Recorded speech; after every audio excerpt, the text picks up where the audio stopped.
अस्सलामुअलैकुम क्लास। आज के लेक्चर में हम पढ़ेंगे टर्बो सी प्लस प्लस। ये टर्बो सी प्लस प्लस एक एप्लीकेशन सॉफ्टवेयर है जिसके ऊपर हम जो है एप्लीकेशंस डेवलप करते हैं, या कह लें एक प्रोग्रामिंग सॉफ्टवेयर है जिसके ऊपर हम प्रोग्राम्स जो है वो डेवलप करते हैं, उसको टेस्ट करते हैं। तो जो सी प्लस प्लस के जो प्रोग्राम्स हैं वो टर्बो सी प्लस प्लस पे हम करेंगे।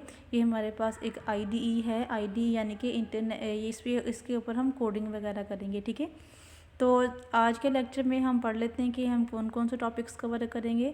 ये आज के लेक्चर में हम कवर करेंगे what is turbo C plus plus के टर्बो सी प्लस प्लस क्या है। इसके बाद हम देखेंगे कि किस तरह से हम टर्बो सी प्लस प्लस को अपने कंप्यूटर में इंस्टॉल कर सकते हैं। इसके बाद देखेंगे what are the subfolders of turbo C plus plus, turbo C plus plus के सब फोल्डर्स कौन कौन से होंगे। इसके बाद हम menus of turbo C plus plus देखेंगे। इसके बाद देखेंगे how to set directories of turbo C plus plus, कि किस तरह से हम टर्बो सी प्लस प्लस की डायरेक्टरीज़ को सेट करते हैं। तो चलिए स्टार्ट करते हैं कि सबसे पहले हम इंट्रोडक्शन पढ़ लेते हैं कि टर्बो सी प्लस प्लस क्या है। Turbo C plus plus is an IDE. Turbo C plus plus एक आईडीई है। आईडीई का मतलब क्या है? IDE stands for integrated development environment. ये एक ऐसा इन्वायरमेंट है जहाँ पर हम डेवलपमेंट करते हैं। जैसे कि इसका जो हमारे पास फुल फॉर्म है, IDE stands for integrated development environment. ये हमारे पास ऐसा इन्वायरमेंट है जहाँ पर हम डेवलपमेंट करते हैं। ठीक है, तो IDE stands for integrated development environment. इसके बाद हमारे पास क्या टर्बो सी प्लस प्लस क्या है? This is use to write the C plus plus program. ये एक ऐसा सॉफ्टवेयर है जो कि हम यूज़ करते हैं। दिस इज़ यूज़, ये हम यूज़ करते हैं टू राइट, लिखने के लिए C plus plus program. C plus plus के जो प्रोग्राम्स हैं उसको लिखने के लिए हम टर्बो सी प्लस प्लस का यूज़ करते हैं। It is the implementation of Borland international. ये बोरलैंड इंटरनेशनल की इम्प्लीमेंटेशन है। It is use to write, edit and save C plus plus program. Write का मतलब है प्रोग्राम लिखना, एडिट का मतलब है प्रोग्राम अगर हमने लिखा है उसमें हम चेंजिंग करना चाहते हैं, या उसमें हमने कुछ वहाँ एरर कर दी है तो उस एरर को दुरुस्त करना।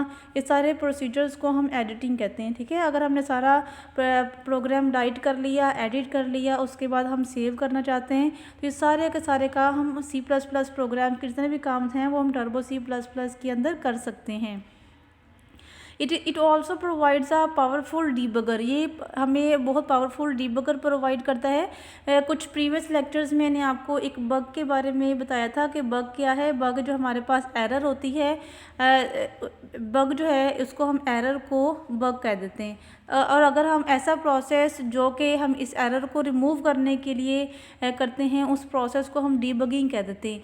तो डीबगिंग का काम कौन करता है? डीबगर। ठीक है, डीबगर हमारे पास एक ऐसा मॉड्यूल है जिसके थ्रू हम डीबगिंग करते हैं, जिसके थ्रू हम एरर्स को रिमूव करते हैं। The debugger helps the programmer in detecting and removing errors in the programs. ये डीबगर हमारे पास हमें किस तरह की हेल्प करता है? द डीबगर हेल्प्स, डीबगर हमें हेल्प प्रोवाइड करता है। किसको हेल्प देता है? प्रोग्रामर्स को। प्रोग्रामर कौन होगा? प्रोग्रामर ऐसे पर्सन्स होंगे जो कि प्रोग्रामिंग करेंगे सी प्लस प्लस में। इन डिटेक्टिंग, किसको डिटेक्ट करना है? एरर्स को। ये एरर्स को डिटेक्ट करने में, यानी कि एरर्स को तलाश करने में, एंड रिमूविंग, और जो एरर्स आए हैं आपके कोड में, आपके प्रोग्राम में, उसको रिमूव करने में हमारी हेल्प करते हैं। The debugger helps the programmer, debugger programmers की हेल्प करते हैं इन डिटेक्टिंग में, and removing errors in program, कि किस तरह से हम एक प्रोग्राम के अंदर एरर्स को डिटेक्ट कर सकते हैं और उनको रिमूव कर सकते हैं। ये हमें कौन हेल्प करता है? डीबगर। और डीबगर कहाँ होता है?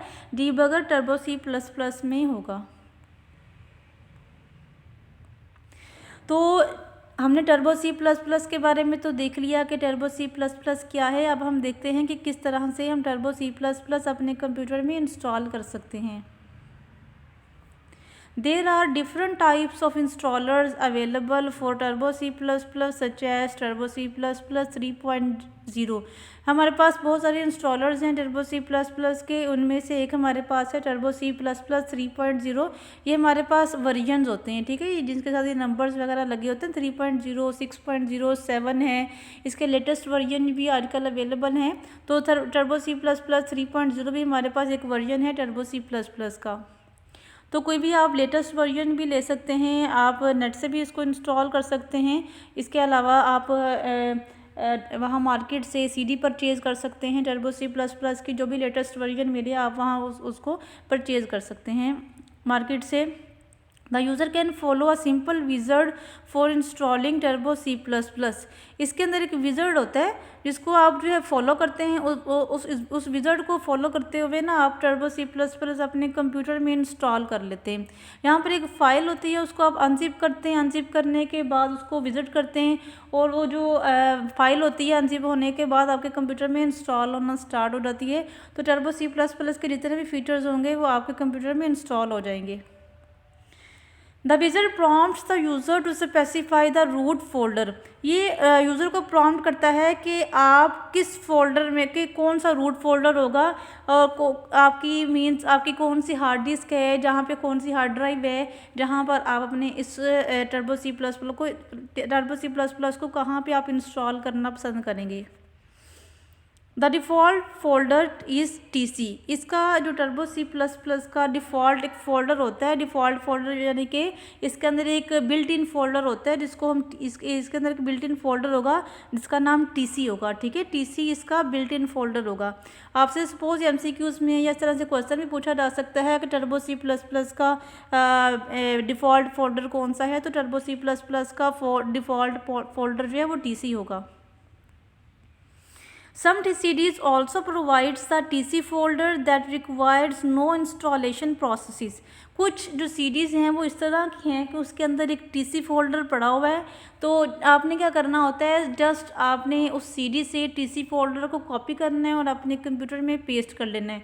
आपको इंस्टॉलेशन की ज़रूरत नहीं होती, जस्ट आपने डायरेक्ट उससे उस CD से TC फोल्डर को कॉपी करना और अपने कंप्यूटर में पेस्ट कर लेना, तो Turbo C++ जो है वो आपके कंप्यूटर में इंस्टॉल हो जाएगा। लेकिन कुछ सीरीज़ ऐसी होती हैं कि वहाँ पर आपको Turbo C++ को इंस्टॉल करना पड़ता है। The user can simply copy the folder and paste it on hard disk. Hard disk मतलब आपकी जो ड्राइव होती हैं, C ड्राइव, D ड्राइव, जो भी आपकी कंप्यूटर में ड्राइव्स होंगी, जिस ड्राइव में भी आप अपने Turbo C++ को इंस्टॉल करना चाहते हैं, आपने सिंपली क्या करना है, उस CD से उस TC फोल्डर को कॉपी करना और अपने उस ड्राइव में पेस्ट कर लेना है। The installation creates the TC folder on hard disk. जो इंस्टॉलेशन होती है ना उस Turbo C++ की, जैसे ही आप कॉपी करेंगे उस TC फोल्डर को उस CD से अपने कंप्यूटर में अपनी हार्ड ड्राइव में पेस्ट कर लेंगे, तो इंस्टॉलेशन का प्रोसेस जो है वो स्टार्ट हो जाएगा और TC फोल्डर आपके कंप्यूटर में आपकी हार्ड ड्राइव में क्रिएट हो जाएगा। TC फोल्डर कंटेन सब फोल्डर्स।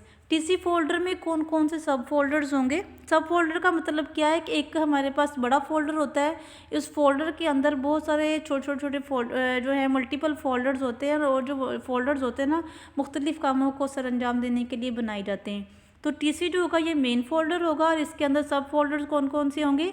इसके अंदर एक इंक्लूड फोल्डर होगा, लिब फोल्डर होगा जिसको LIB कहते हैं, बिन फोल्डर होगा यानी कि BIN वाला फोल्डर होगा। ये इसके अंदर फोल्डर्स होंगे, ठीक है जी। मैं दोबारा बता देती हूँ कि TC फोल्डर जो है, TC फोल्डर के अंदर कौन कौन से सब फोल्डर्स होंगे। इंक्लूड होगा, लिब होगा और बिन होगा, ये 3 फोल्डर्स होंगे TC फोल्डर के अंदर। इंक्लूड का मतलब क्या है, it contains the header files. Simple just आपने इतना अभी अपने माइंड में रख लें कि जो इंक्लूड फोल्डर होता है ना उसके अंदर हेडर फाइल्स होती हैं। हेडर फाइल क्या होता है, नेक्स्ट कमिंग लेक्चर्स में आपको मैं इसके बारे में डिटेल में बताऊंगी कि हेडर फाइल्स क्या होती हैं और C++ में इनका क्या इस्तेमाल है। सिंपल अभी आप अपने माइंड में ये रख लें कि इंक्लूड जो फोल्डर होता है उसके अंदर हेडर फाइल्स होती हैं। और लिब फोल्डर में क्या होता है, it contains the library files. जो लिब फोल्डर होता है इसमें लाइब्रेरी फाइल्स होती हैं। जिस तरह से हेडर फाइल्स के बारे में मैंने आपसे कहा कि कमिंग लेक्चर्स में आपको डिटेल में बताऊंगी कि हेडर फाइल्स क्या होती हैं और C++ के प्रोग्राम्स में हम कहाँ कब क्यों यूज़ करते हैं। और लाइब्रेरी फाइल्स भी आप इतना समझ लें कि जो लिब फोल्डर होता है उसके अंदर लाइब्रेरी फाइल्स होती हैं।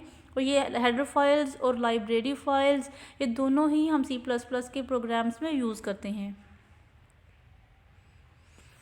बिन फोल्डर में क्या क्या होता है, it contains the source files and executable files. इसके अंदर सोर्स फाइल्स होती हैं और एग्जीक्यूटेबल फाइल्स होती हैं। ठीक है, बिन फोल्डर में क्या होता है, सोर्स फाइल्स होती हैं और एग्जीक्यूटेबल फाइल्स होती हैं।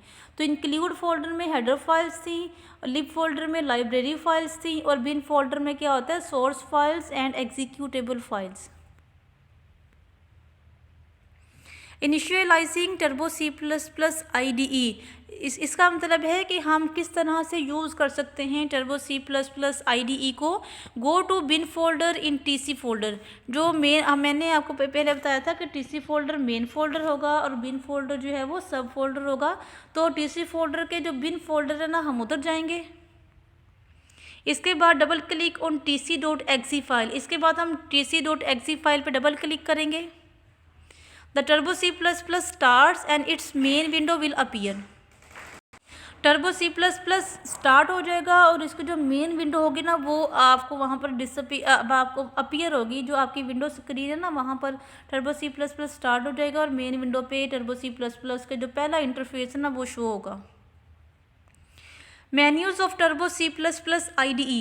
मेन्यू का मतलब है कि इसमें कौन कौन से फंक्शंस हैं, इसमें कौन कौन से फीचर्स होंगे। टर्बो C++ में कौन कौन से मेन्यूज़ होंगे, इसमें एक फ़ाइल होगा, एडिट होगा, search, run, compile, debug, project और ऑप्शंस। इसके अंदर विंडोज़, इसके अंदर ना ये आपको कुछ फीचर्स मिलेंगे menus of turbo C++ IDE में कि ये हमारे पास कुछ मेन्यूज़ होंगे। Means file, edit, search, run, compile, debug, project, options, Windows, helps. ये जो टाइटल बार होती है ना, टाइटल बार के नीचे आपको एक मेन्यू बार मिलेगी। उस मेन्यू बार में ये आपको मेन्यूज़ मिलेंगे। फाइल के अंदर अपने फंक्शंस होंगे, एडिट के अंदर अपने फंक्शंस होंगे, सर्च के अंदर अपने फंक्शंस होंगे। इसी तरह से run, compile, debug, project, option, Windows और हेल्प, इसके अपने अपने फंक्शंस होंगे। ठीक है, ये सब कुछ मैं आपको याद करने की ज़रूरत नहीं है। जस्ट मैं आपको ना ओवरव्यू दे रही हूँ कि ये चीज़ें जो है ना, जो IDE हम यूज़ करेंगे, टर्बो C++ हम यूज़ करेंगे अपने प्रैक्टिकल के लिए, अपने किस तरह से हम प्रोग्राम्स को राइट कर सकते हैं, कंपाइल कर सकते हैं, सेव कर सकते हैं, एक सॉफ्टवेयर बना सकते हैं। तो आपको इन चीज़ों के बारे में ना कंसेप्ट होना चाहिए, आपको इन चीज़ों के बारे में आइडिया होना चाहिए कि ऐसा टूल जिसके ऊपर हम प्रैक्टिस करने वाले हैं वो एक्चुअली है क्या, और इसके अंदर कौन कौन से फंक्शंस, कौन कौन से मॉड्यूल्स हैं, और जितने कितने इसके अंदर मेन्यूज़ हैं, और किस मेन्यू को, किस फंक्शन को, किस कमांड को हम किस तरह से कब और कैसे यूज़ कर सकते हैं। ठीक है, तो ये तो हमारे पास थी कि ये हमारे पास मेन्यूज़ हैं। इन मेन्यूज़ के बारे में डिटेल में हम नेक्स्ट लेक्चर्स में जो है वो डिस्कस करने वाले हैं कि ये मेन्यू फाइल क्या है, एडिट क्या है, search, run, compile, debug, project, option, Windows और हेल्प, ये मेन्यूज़ हमारे पास क्या क्या है। आज के लेक्चर के लिए इतना ही काफ़ी है। तो आज के लेक्चर में जो कुछ हमने पढ़ा है उसको हम डिस्कस कर लेते हैं। आज के लेक्चर में हमने टर्बो C++ के बारे में पढ़ा, उसका इंट्रोडक्शन पढ़ा कि टर्बो C++ हमारे पास क्या है। ये हमारे पास एक IDE है। IDE का मतलब है इंटीग्रेटेड डेवलपमेंट इन्वायरमेंट। इसके अंदर हम C++ के प्रोग्राम्स को राइट करेंगे। ये इम्प्लीमेंटेशन है बोर्डलैंड इंटरनेशनल की। इसके अलावा इसके टर्बो C++ हम क्यों यूज़ करते हैं, इसको C++ के प्रोग्राम्स को राइट करने के लिए, एडिट करने के लिए और सेव करने के लिए हम यूज़ करते हैं। ये हमारे पास एक पावरफुल डीबगर है। डीबगर का मतलब क्या है, ये प्रोग्रामर्स को हेल्प करता है कि किस तरह से वो एरर्स को डिटेक्ट कर सकते हैं और रिमूव कर सकते हैं। इसके बाद हमने पढ़ा कि किस तरह से हम इंस्टॉल कर सकते हैं टर्बो C++ को। इसके कुछ वर्जन्स हैं, जैसा कि 3.0, 6, 7, इसके लेटेस्ट वर्जन जो भी है अवेलेबल होगा इंटरनेट के ऊपर, आप वो उसको डाउनलोड कर लेंगे और इसको इंस्टॉल कर लेंगे। इसके अलावा मार्केट से सीडी मिलती है, उस सीडी के थ्रू भी आप टर्बो सी प्लस प्लस अपने कंप्यूटर्स में, अपने लैपटॉप में इंस्टॉल कर सकते हैं। इसका विज़ार्ड एक इसके अंदर होगा जो कि हम इंस्टॉल करने के लिए यूज़ करते हैं। ये यूज़र्स को प्रॉम्प्ट करता है कि रूट फोल्डर जो होगा उसको स्पेसिफाई करते हैं हम यहाँ पर। इसके अंदर एक डिफ़ॉल्ट फ़ोल्डर होगा जिसको हम टीसी कहते हैं। टीसी के अंदर बहुत सारे आपको सब फ़ोल्डर्स भी मिलेंगे। तो कुछ जो है टीसी फ़ोल्डर को ज़रूरत नहीं होती इसको इंस्टॉल करने की। कुछ सीरीज़ ऐसी होती हैं उसके अंदर बिल्ट इन टीसी फ़ोल्डर मौजूद होता है। हम सिंपली क्या करते हैं, उस टीसी फ़ोल्डर को कॉपी करते हैं और अपनी हार्ड ड्राइव में पेस्ट कर देते हैं। और पेस्ट करने के बाद जो टीसी फ़ोल्डर होता है वो आपकी हार्ड डिस्क में क्रिएट हो जाता है। इसके बाद जो है हमने देखा था कि टीसी फ़ोल्डर के अंदर कौन कौन से सब फ़ोल्डर्स हैं। इसके अंदर 3 सब फ़ोल्डर्स आपको मिलेंगे। एक हमारे पास इंक्लूड था, दूसरा लिब था और तीसरा हमारे पास बिन था। इंक्लूड क्या था? इंक्लूड एक ऐसा फ़ोल्डर है जिसके अंदर हेडर फाइल्स मौजूद होती हैं। इसके बाद लिब जो है, लिब ऐसा फ़ोल्डर है जिसके अंदर लाइब्रेरी फाइल्स होती हैं। इसके बाद बिन है, बिन ऐसा फ़ोल्डर है जिसके अंदर सोर्स फाइल्स और एग्जीक्यूटेबल फाइल्स होती हैं। इसके बाद हमने देखा था कि किस तरह से हम इनिशियलाइज़ कर सकते हैं, किस तरह से टर्बो सी प्लस प्लस को स्टार्ट करेंगे। ठीक है, initializing turbo C plus plus IDE का मतलब है कि turbo C plus plus IDE को हम किस तरह से स्टार्ट कर सकते हैं। तो सिंपली आपने क्या करना है, बिन फोल्डर में जाना है। बिन जो टीसी का बिन फोल्डर होगा आपने उधर जाना है। उसके अंदर tc.exe की फ़ाइल होगी, इस नाम की tc.exe जो है, ये tc.exe नाम की एक फ़ाइल होगी। आपने इसके ऊपर डबल क्लिक करना है। जैसे ही आप डबल क्लिक करेंगे turbo C plus plus start हो जाएगा। इसके बाद आपकी जो मेन विंडो होगी ना उसके ऊपर turbo C plus plus appear होगा।